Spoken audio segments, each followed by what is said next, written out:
Danes smo v poslanski skupini SAB v obravnavo vložili novelo zakona o proizvodnji in prometu s prepovedanimi drogami z namenom, da določimo pogoje za gojenje in predelavo konoplje v medicinske namene.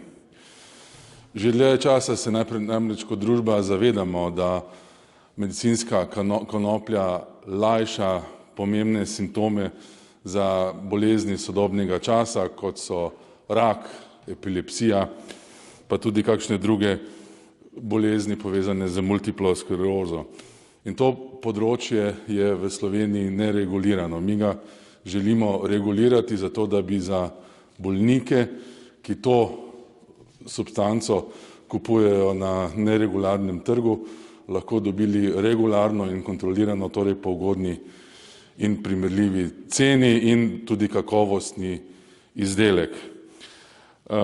Kot vemo, v Sloveniji ta predelava in pridelava praktično ni mogoča, ni določena in mi želimo s tem tudi nekako preprečiti in izničiti črni trg, ki na tem področju nastaja.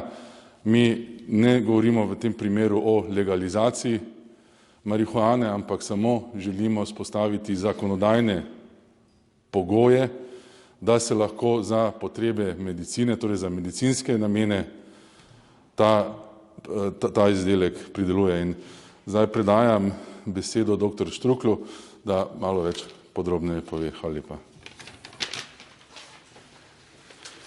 Hvala lepa za povabilo stranki SAB, hvala lepa tudi vsem prisotnim. Prihajam z Fakultete za farmacijo Univerze v Ljubljani, kjer se že vrsto let ukvarjamo z analitiko medicinske konoplje. Ko govorimo o medicinski konoplji, govorimo o seveda cannabis sativa variacio indica, torej tisti konoplji, ki ima več kot 0,2% tetrahidrokanabinola v torej svoji sestavi same rastline. Torej, to je ločeno od industrijske konoplje. Regulativo industrijske konoplje smo v Sloveniji dobro uredili in se seveda prideluje na veliko hektarjih. Kar zadeva medicinske konoplje, pa je trenutno stanje v Sloveniji sledeče.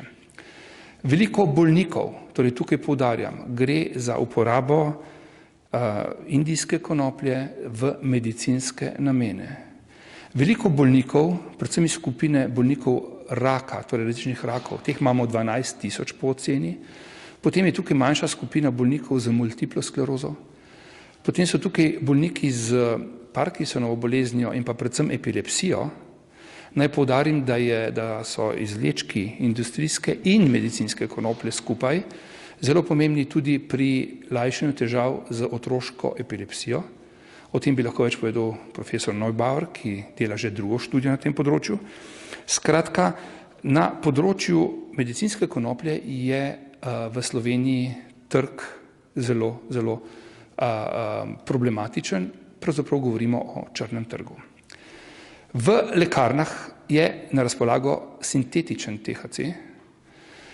Zadnje čase je na razpolago tudi nekaj naravnega THC v obliki izvlečka iz medicinske konoplje, vendar so količine bistveno premajhne, po drugi strani pa je črn trg tukaj zelo močan. Bolniki, ki želijo, ki prosijo za uporabo medicinske konoplje v kakršnikoli obliki, posegajo po izdelkih iz črnega trga. Vedeti moramo nekaj, ogromno znanstvenih študij in kliničnih študij v zadnjem času se ukvarjajo z koristnimi lastnostmi kanabinoidov iz medicinske konoplje. Medicinska konoplja vsebuje več kot 400 različnih kanabinoidov in terpenoidov, od tega nekako obdelanih ali znanih nekaj čez 100. In ta sinergija, ta kombinacija nudi bolnikom pomoč. Ne govorimo o zdravljenju raka. Tukaj moramo kot strokovnjaki biti zelo natančni. Govorimo o lajšanju težav in lajšanju simptomov. Kaj to pomeni, če omenjam rakave bolnike? To je kaheksija. Kaheksija je zmanjšanje apetita. To je protibolečinsko delovanje. Potem je boljše spanje. potem je nekako lažje dojemanje in jemanje vseh klasičnih terapevtskih sredstev. Enako velja seveda za multiplo sklerozo in prav posebej za epilepsijo. To so 3 glavna indikacijska področja, za katero torej je svetovna medicina soglasna, da izdelki iz medicinske konoplje pomagajo. Potem so seveda še cela kupica še drugih bolezni, ki se raziskujejo.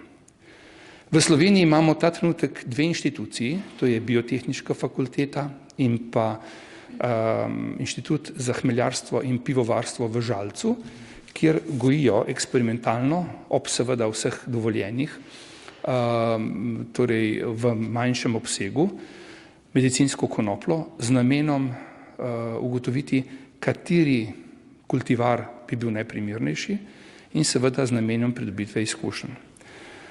Kar se tiče analitike, smo v Sloveniji tukaj na visokem nivoju. Farmacija, ne govorimo o farmacevtski industriji, ampak o farmaciji povezani s tem, to pomeni Fakulteta za farmacijo Univerze v Ljubljani, Kemijski institut, potem je tukaj Biotehniška fakulteta, da ne bom našteval vseh, obvladamo sistem analitike in standardizacije. In potem so tukaj lekarne, kjer bi lahko izdelovale magistralna receptura, to pomeni magistralne izdelke, na osnovi slovenske medicinske konoplje. Znanja je tukaj veliko in ta trenutek smo vezani samo na uvoz. In še to na uvoz izjemno omejenih količin.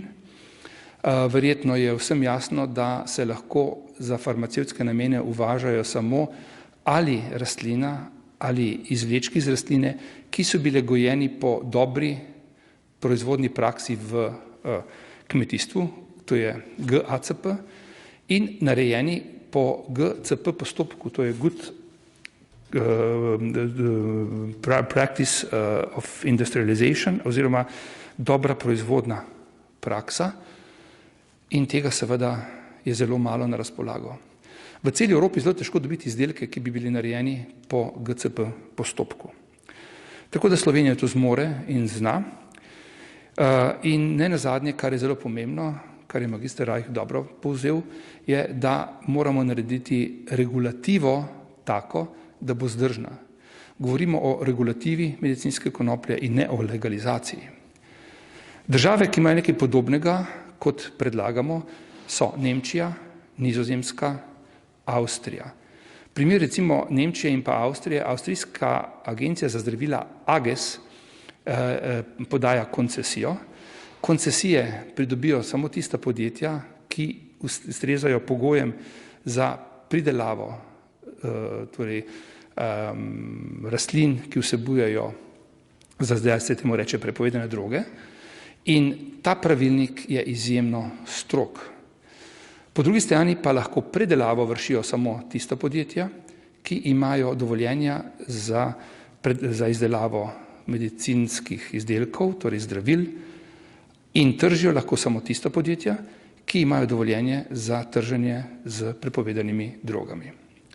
Kontrola je vedno dvojna in vse količine se v teh državah, o katerih sem omenil, torej zapisujejo in podajajo na Evropski center za trženje z prepovedanimi drogami na Dunaju. Tukaj je zelo pomemben prvi korak, ki bo narejen v Republiki Sloveniji, in sicer medicinsko konopljo smo uspeli pretransformirati s pravilnikom iz skupine 1, ki govori o prepovedanih drogah, ki se ne smejo uporabljati v medicinske namene, v medicinske droge, oziroma v prepovedane droge, ki pa se lahko uporabljajo v medicinske namene, kar je prvi korak. Drugi korak, in to je ta predlog zakona o spremembi zakona o prepovedanih drogah, je gojenje, predelava in izvoz. Kot sem rekel, farmacija je v Sloveniji, ima veliko tradicijo, tukaj in tudi sorodne vede, torej kemija, biokemija, agronomija. Tukaj imamo, torej vidimo prednost v lastni proizvodnji, možnosti izvoza, možnosti absolutne regulative. zmanjševanju ali ukinjanju črnega trga, možnosti pridobitve znatnih sredstev za državni proračun, ki se potem seveda lahko deli na različne, torej skratka, gre lahko tudi v zdravstvo, zmanjševanju obremenjenosti sodišč, policije, tožilstva in ostalih organov, ki se ukvarjajo z prepovedanim gojenjem medicinske konoplje ta trenutek. In čisto na koncu možnost izvoza naših zmožnosti in znanja namesto čakanja na količine, ki so majhne, jih težko dobimo, so drage in smo odvisni od uvoza. To bi bilo na kratko okoli te spremembe zakona vse. Hvala lepa.